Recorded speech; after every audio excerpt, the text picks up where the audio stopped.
Assalamu alaikum wa rahmatullahi wa barakatuh. What is the ruling on when people say, it was written for me to commit this sin? So, this is, in one sense, a correct thing to say, and secondly, the intention behind it is completely incorrect. So, yes, it was written for any person to commit any good deed.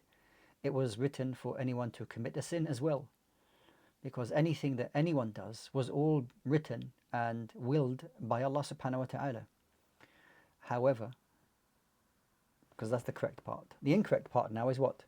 It doesn't justify you committing the sin because you had a choice to commit that sin, so therefore you are accountable for that sin. So if a person said, for example, well, it was written for me to commit that sin, it was written for me to steal, it was written for me to fornicate, it was written for me to collect riba, interest, and it was all these sins, and the person said, it was written for me to do that, meaning that they don't think they're going to be accountable for that. The accountability is there. Of course it was written for you.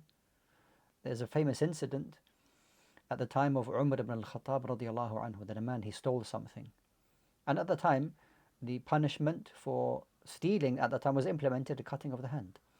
And so the thief was caught, and they said, what is your defense? And he said, well, it was the qadr of Allah, it was the decree of Allah that I stole. And then subhanallah, because he admitted it, and so they responded to him, therefore it will be the qadr of Allah that we will implement the punishment on you. So people's statements, it was written for me to commit sin, somehow that gets us a get out of jail card